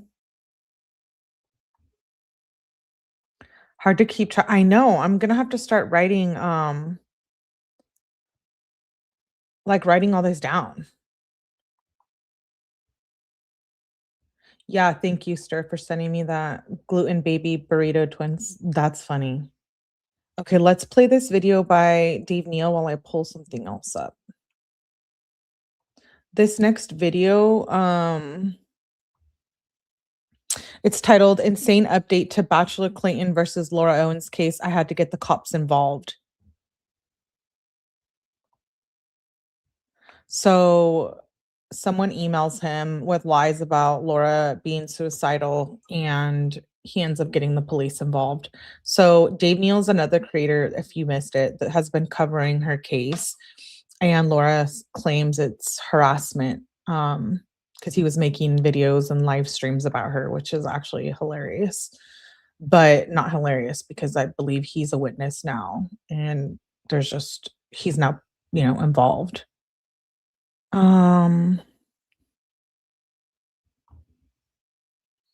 Let me pull up this video. And I want to see what the first hearing I have. We're just going to watch that part of where he gets a threatening email. And he also accused the senior bar counsel, James, or all, or maybe, I don't, Gen X, whatever the generation you were, we're all messed up in different ways. All right, here it is. Here's what the spoiler is. This is what it's all about. This is no other way to say it. I got this email 2 nights ago. It came in the afternoon. I don't check my email too often. It's chaotic. So I got this late 2 nights ago. Yesterday is when we had to deal with what I'm about to read to you. Hello, Dave. And again, trigger warning on this one. Suicide. Hello, Dave. I found your email address online. I have on very good authority that LMO attempted suicide today and left a note calling out you specifically, and also Lauren N. So again, today's Thursday. This would have been Tuesday. She called me out, Lauren N, Megan F, Omar, Rachel, Steve, JFC, Instagram, and Reddit as her reasons. I'm not sure if she made it. I'm assuming survived. I am not sure if she made it, and I would not be playing it so cocky about you not being sued by her family. You should be ashamed of yourself for destroying this woman who I have known for more than a decade. As part of her friend group, none of us wanted to come forward to publicly support her because we have been scared of what JFC would do to us, our families, and our livelihoods. But that does not mean she has not been loved by very many. Have you taken the time to know her instead of making her life hell? I think you would have found that she was a much different person than you made her out to be. All the best, KB. Sent with Proton Mail, secure email. Proton Mail is out of Switzerland, and the reason why a lot of journalists use Proton Mail is you can't subpoena them, so it feels like a very safe, untraceable way to start an email. Now, we already know, we've proven that Laura Owens created a fake black journalist named Chase J. Jones. We actually were able to prove that and debunk those claims that Chase J. Jones was a journalist in several different methods. But this, you have to take seriously. Now, I understood and believed that this was absolutely sent to me by Laura Owens, which is a threat. I'm a witness in this upcoming trial. Now, can I prove it was sent by Laura? I don't know. I don't know. It will be sent to the Maricopa County Attorney's Office. But more importantly, after sitting on this overnight, I decided to call Scottsdale Police and do a wellness check because, believe it or not, whether I feel like that would be from Laura. Yeah, there's a playlist if you guys want to get caught up. I have forgotten about this email. Yet not a single friend has come to court with her. This was a scummy, manipulative email. I saw this. She has no friends. She pretends to be many people. She doesn't have DID though. She has something, you guys. This isn't normal. Something is off. she actually had attempted suicide or was just sending me a threatening letter. It is batshit crazy enough that we need to handle this. And I talked to detectives and I explained to them the situation. I sent them this email. And by the way, this was my response. I said, look, I tried to get Laura on the phone. We tried to get her side. We only got fake evidence. I can't and won't be judged for what others did. If anyone bullied her, I have only covered this case to pursue the truth. If you want to jump on a call and fill me in with any info I'm missing, I am free anytime. Thanks, Dave. So whether it's Chase J. Jones or Laura Owens or KB, in any of these cases, nobody got the fuck back to me. Now you might say, Dave, it's so obvious this is Laura. Well, maybe. But even if I'm on the right side of the story, I still know Laura has severe mental health issues. Knowing that does not mean we give her a pass and let these men and the families around them and the lives that have been ruined just deal with it. She has 3 active restraining orders against them. She's got a TED Talk where she's accusing one guy of, of abusing her. The wild claims made about Greg Woodnick, and so on and so forth. So the list goes on. So I contacted Scottsdale Police and spoke to the detectives. So I'm here to tell you the spoiler that I said earlier, which is they said she's fine. She is fine. Now, we'll see the body cam footage of what that actually means, but I don't take it lightly. And when I get an email like that, which I'm sure she'll deny, I have no idea who sent that. We contacted the person who we believe to be the person she is, pretending to be. Have yet to heard back, but we do think she was pretending to be somebody, and I'm sure that person does not know. And again, if this was your friend, would you email me? Scottsdale Police never received an email that she attempted suicide. So whether it's Laura's own delusion, I need her family to know they have failed her. They have not done a good job in protecting her and getting her the right medication and whatever else she needs. There is quite literally nothing else I can do at this point to help this woman other than say, Ron and Jan, shame on you. Now, speaking of Ron, coming up with my interview with Uncle Rick. So that's the part that I wanted to show you guys where she sent that harassing email. Before we continue that document, let's review. I want to go back and show he's absolutely correct, right? This is on Instagram. So let me pull up my timeline. So this is April 3rd, 2023. Clayton announces he has become a real estate agent in Phoenix. Happy to announce I have officially signed with, et cetera. I'm looking forward to this new chapter of my life as things continue to be on the up and up for me. So I wanted to show that. And then I wanted to show you guys when Laura registers. Oh, I can't see that part.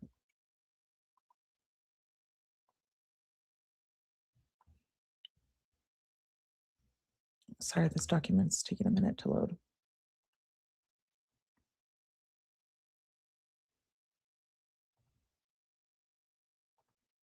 Okay, while that loads, we'll just go back to this. Is a video, if you guys missed it, of her fake pregnancy.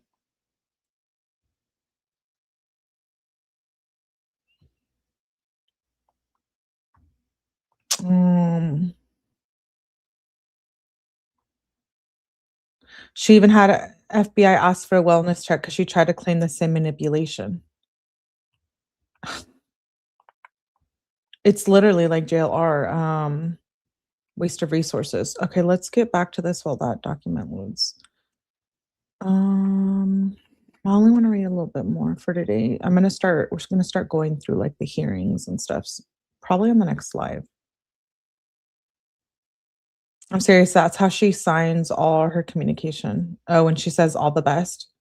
How did she do that video? She must have hell of a beer belly. She was injecting herself. Hey, Q. She was injecting herself with hormones. And she was bloated, I guess. Gluten intolerance. Okay.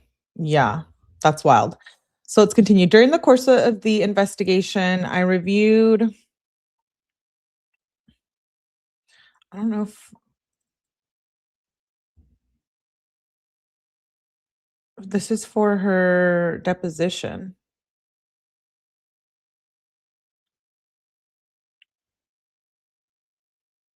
Mr. Woodnick asked a question regarding Laura's income and businesses. Laura explained that she is half owner of a podcast, Nobody Told Me, a horse dealership, Quartet Farms, and a real estate business with her mother.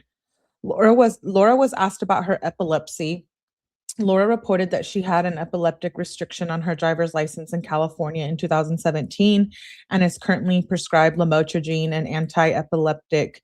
She's also prescribed dextroamphetamine for ADHD and Zoloft and Abilify for depression.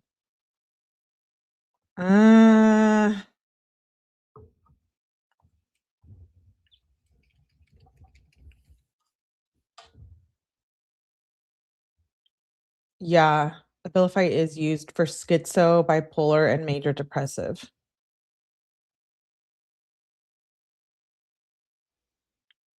I don't know, you guys. She's really pushing her stomach out. She could have edited it too, you know?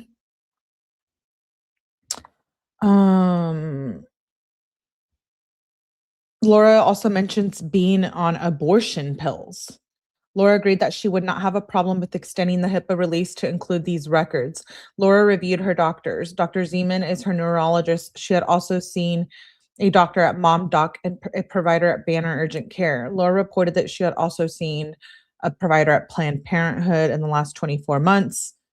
We already read about that. In July of 2023, Laura had not seen any Planned Parenthood providers in Arizona.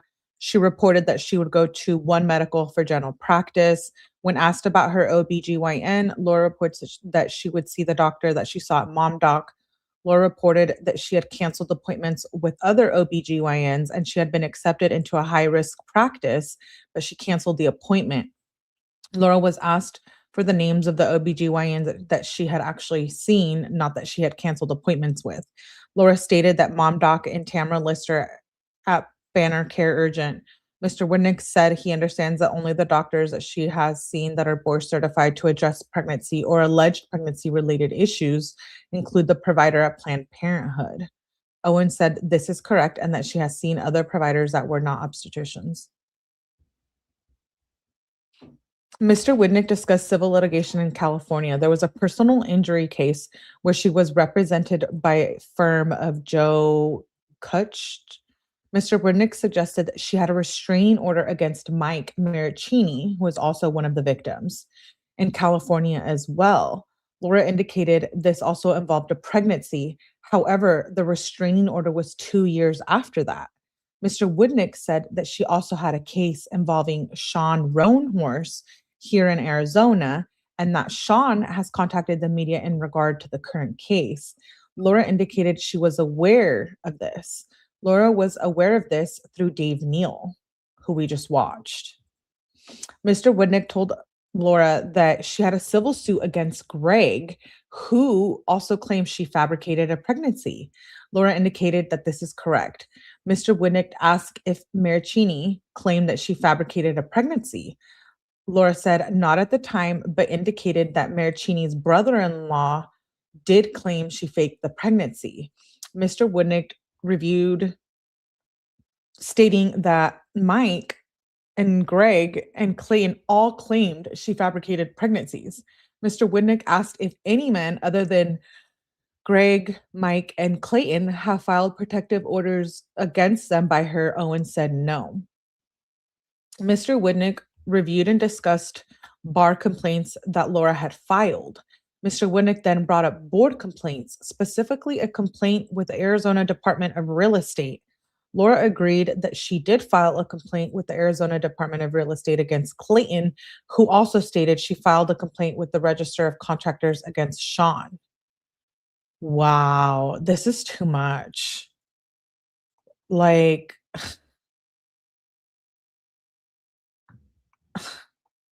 she literally tried to ruin these guys' lives. She scammed Sean. Hey, Shay, good to see you, love. Come on. I know. And the dextroamphetamine could be supporting anorexia. True, Q. I think there's a plethora of issues here.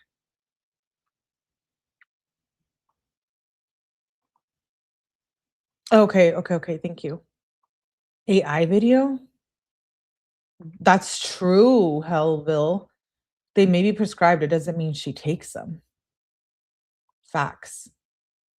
Mr. Widnick asked how many men she has told that she was pregnant by. Laura said 4. Mr. Woodnick revealed that she told Mike that she was pregnant twice and then once each for Greg and Clayton. Laura stated that the fourth man was Matt in 2014 or 2015.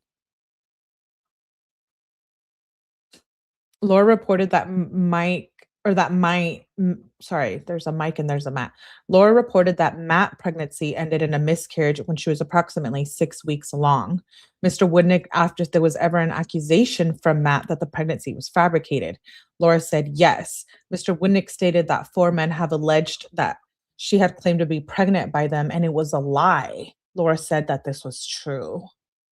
Mr. Woodnick asked Laura if she had ever submitted an application to appear as a contestant on The Bachelor or Bachelorette. Laura said no. Mr. Woodnick challenged this. Laura stated that she did make a video that she didn't think she submitted years ago for The Bachelorette. The video was created at her parents' home in San Francisco. Her parents now live in Arizona. They moved here about 3 years ago. Laura reported that she was approximately 22 years at the time of the video and that either her mother, Jan Black, or her sister, Sarah, filmed it. Mr. Woodnick reviewed the names of several prescription medications, Novarel, Ovidrel, Pregnil, Prefaci, Clomid, and Clomiphene. Laura denied that she had been prescribed any of these medications. Mr. Woodnick told Laura that she had mentioned having polycystic ovary syndrome.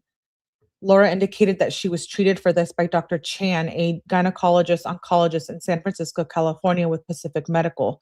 Dr. Chan specializes in cancer. Mr. Woodnick asked if she had ever seen a fertility specialist. Laura indicated no. Laura testified that she had never seen a fertility specialist or taken a prescription to enhance or encourage egg follicle dropping in the reproductive system. Why would they ask her about those medications? Because they have records of it? Mr. Woodnick referred to an exhibit, a sonogram dated August 6, 2021 from Family Planning Associates. Mr. Woodnick asked whose name is on it. Laura reports that it's her name, but denies that it's her ultrasound. Mr. Woodnick then refers to Exhibit 2 and asks if she sees the text messages, if she'd seen it before. Laura said she had seen part of the exhibits in another case. Mr. Woodnick states that it's appended to the ultrasound and asked if she sent the text to Greg on August 6, 2021. Laura said that she did not. Mr. Woodnick refers Laura to page 2, another text along with the zoomed image of the image on the first page. Laura denied sending that to Greg. Also, Mr. Woodnick asked Laura if she understands that the ultrasound images in the exhibits are the exact same ultrasound images. Laura agrees that both ultrasounds have her name and information on them, however, denied that they are hers. Exhibit 3 is an Honor Healthcare sonogram dated August 8, 2021. Laura testified that it has her name and date of birth on it, however, it's not her sonogram. She sent Clayton a text message in May of 2023. Laura reported that she did send these. Woodnick summarized by stating that he understands she's not responsible for exhibits 1, 2, or 3, but did send 4 and 5. Laura agrees. Laura reported that she believes that her email had been hacked, and she alleges that Greg Gillespie had gotten her password and gotten into her email in 2021. Laura testified that Greg had manufactured the ultrasounds. Why would a man want to lie about a girl being pregnant? If anything, it would be the other way around. You know, like they wouldn't do that.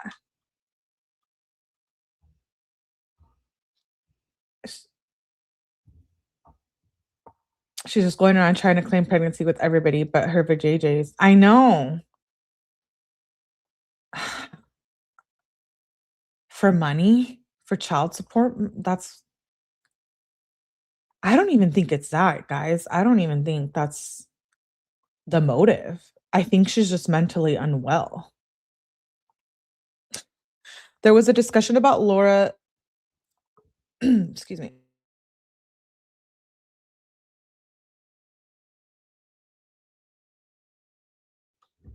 I had an itch in my throat.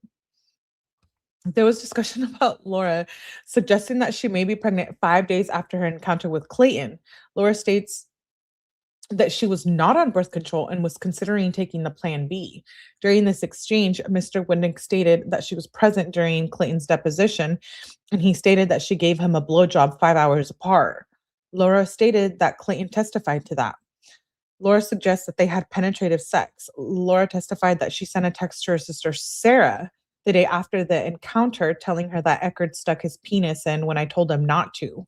Mr. Winnick asked if she was suggesting that Clayton graped her. Laura responded with, "That's technically a definition." Mr. Winnick told Laura that her testimony now, 9 months into this process, is that Clayton had penetrative sex with her against her will. Laura stated that he stuck it in when I told him not to. That's so messed up. Mr. Winnick discussed Exhibit 18, which is an email that Laura sent Clayton on July 21st, 2023. Laura acknowledges the email. Laura was asked to read the top paragraph on the second page. We're probably going to go through these. Obviously, I would like to have sex in the future, and I feel like I'm the safest person you could have sex with since I am pregnant. But if you really think, like you said yesterday, my goal was to date and get pregnant during this time, we can absolutely hold off on it. However, it occurred to me that you might believe me more about paternity if you were inside of me and felt how tight I was after not having sex in more than a year. Maybe then you'd believe I hadn't been sleeping around again and you wouldn't be doing me. And it ends there. Mr. Winnick compared this exhibit to a text exchange with Clayton and Greg from July of 2021. Winnick asked Laura if she was on birth control in July of 2021. Laura could not recall and was not sure which doctor would have prescribed the birth control. Laura reported that she stopped taking birth control during that time she was with Greg, and she didn't go back on it. Mr. Winnick then refers to text messages with Greg. Mr. Winnick asked Laura to read text on page 2 of the exhibit. After reading the passage, Mr. Winnick confirmed that she was telling Greg that she would stay with him, that she negotiated an abortion with Greg based on his willingness to stay with her in a relationship. Whoa, she literally did this to all of them, the same thing. Laura said this was a decision they made. Mr. Winnick told Laura that she suggested to Greg that she would get an abortion if he agreed to date her. Laura stated that Greg originally suggested it. Mr. Winnick told Laura that this is the exact same thing she did with Clayton. Laura denied the similarities. Mr. Winnick told Laura that she claimed she was pregnant twice with Mike, and that Mike suggested that was fake as well. Laura reported that Mike went to Planned Parenthood with her to have an abortion. Mr. Winnick asked if Mike Maricini, would testify that she faked 2 pregnancies. Laura said that Mike would say anything to prevent having a restraining order against him. Mr. Winnick asked what would Matt say. Laura did not know. Mr. Winnick asked Laura if she agreed that 3 men have claimed she had used pregnancy for leverage in a relationship. Laura disagrees concerning Mike, stating that they dated for a year after that. He would say it now because he hates her because she filed 2 restraining orders against him. Mr. Woodrick reveals exhibits, which is a text to Clayton dated June 28, 2023, where she tells Clayton she would not take abortion pills if he doesn't date her. When asked, Laura disagreed that this was similar to her discussion with Greg. Mr. Winnick discussed Exhibit 9, which is an ultrasound. Laura states that she had been a patient at Scottsdale Medical Lab. Laura reported that her name and date of birth appears at the top of the ultrasound. Mr. Winnick asked if this is the ultrasound she received at SMIL that was presented by Bonnie Plater in the prior proceedings. Laura agreed that it was, however, reported that it was actually from Planned Parenthood. Laura stated that she changed the facility from Planned Parenthood to SMIL because she didn't want Clayton to contact the doctor. Mr. Winnick asked if she changed anything else on the ultrasound. Laura said no. Mr. Winnick asked if this is the only document that she has changed or altered that is involved in this case. Laura said yes, this is the only one. Mr. Winnick asked if she's aware that Ms. Plater used this exhibit in her proceedings. Laura was aware and stated that that is her ultrasound.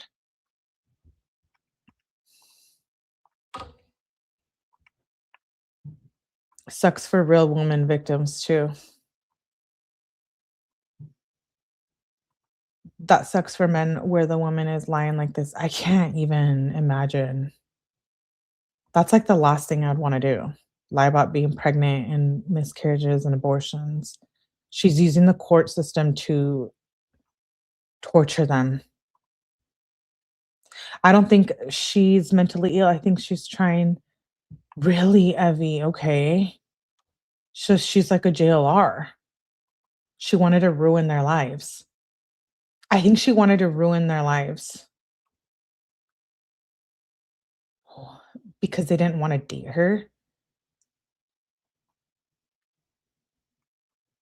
She wanted to make them pay because they rejected her.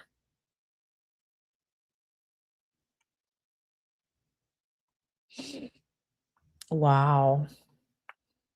Mr. Winnick referred to an ultrasound and asked Laura what the identifying information is on it. Laura stated her name.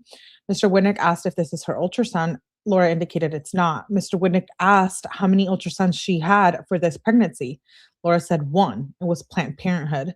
Laura stated that she went anonymously. After some heated discussion, Laura now admitted to putting her name on top of the Planned Parent ultrasound.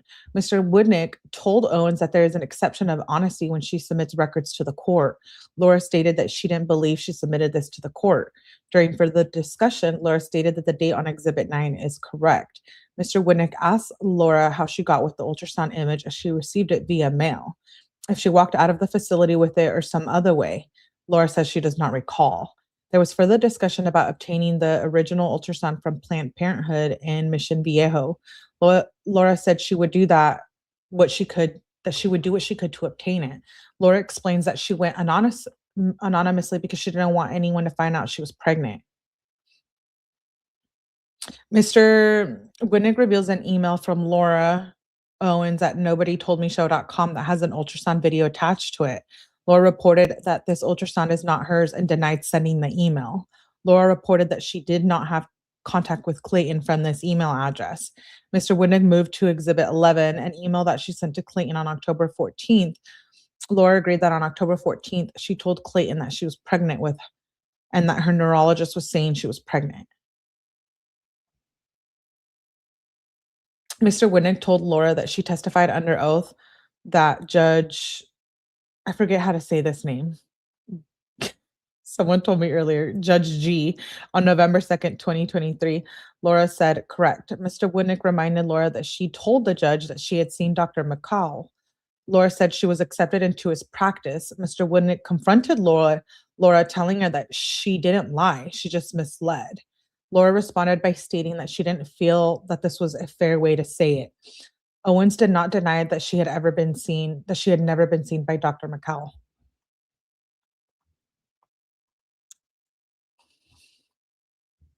I'm going to stop there because I want to match up the document with the actual exhibits. So what I'm going to do is I'm going to pull them so we can match them all up. And I want to start going through the hearings too. Let me look at this report real quick. Okay, so wait, I have to write down what page we're on.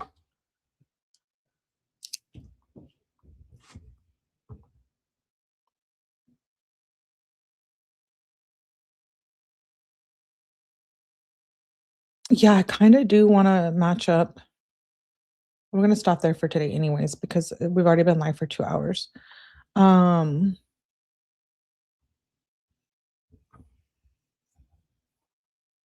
I want to go through some more records.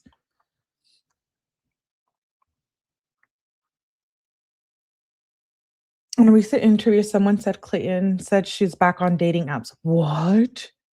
No. She is so jealous of her sister.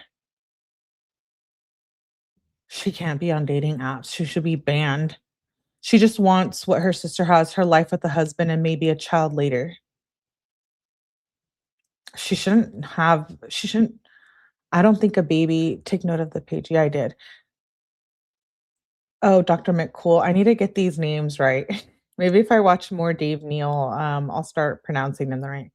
So it's Dr. McCool. Okay.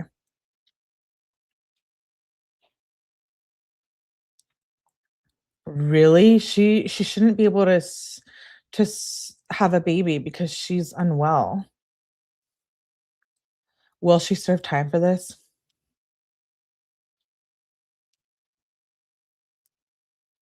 She better. Yeah, who knows, Evie? She better. She needs to go to prison until she's no longer at the childbearing age.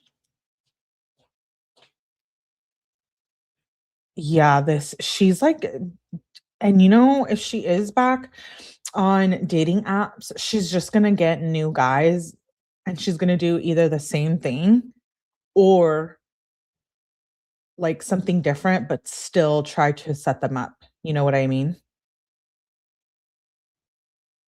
Yeah, she's gonna try to trap them one way or another. Disgusting. Okay, so I noted where we left off. I'm gonna go through the rest of the report. We're watching her. Yeah, there's so much on this case. So I want to pull everything up. Um, we'll probably still finish the report, but I also want to go through the exhibits as we're going through them. Like I want to show them. Okay. Then she'll look for single fathers.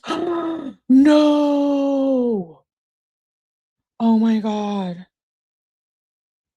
Well, you would think people know about her, but like there's men that don't watch YouTube and don't get into it. Thank you, Stir Crazy. I'll check my email later.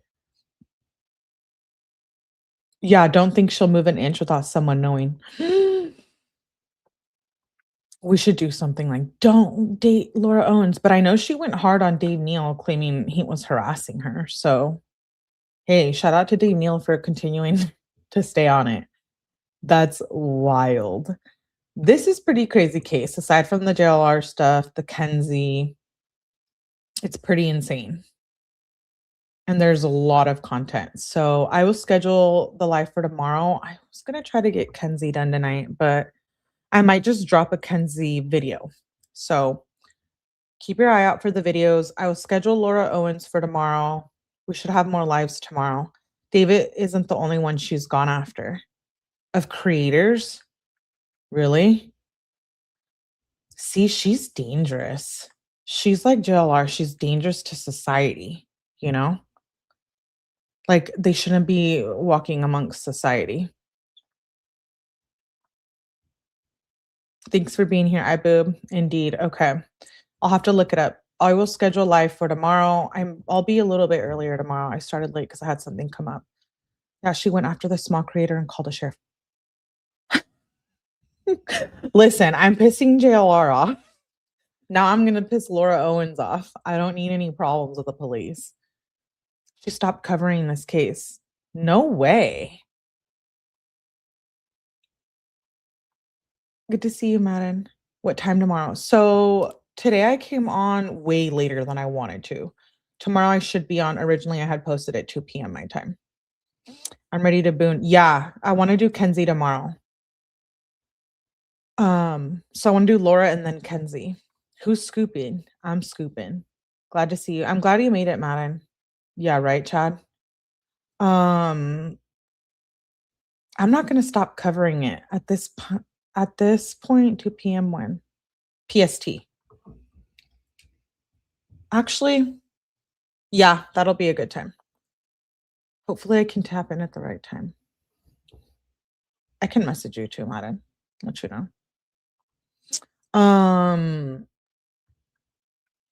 And all these creators got at her like while it was going on. I mean, it still is going on, but while it was like deep in the trenches, Thanks, and okay. Okay, I'll join right now. I'll join it.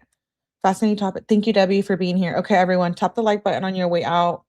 Turn your notifications on. Reset them if you're not getting them. I don't know why YouTube does that. Listen, it's going to be a problem here. Yeah, subscribe and hit the like button. Keep your eye out for videos. I think I'm dropping 2 tonight, 1 JLR and 1 𝗠𝗃𝗃𝗃. So peep the videos section 2. I'm working on dropping more pre-records or clips. It's not just yours I don't get. Okay, so it's not me. That's good. Well, that's good. Night, night. Anyways, thanks for being here. Hit the like button on the way out. I will see you guys on the next live.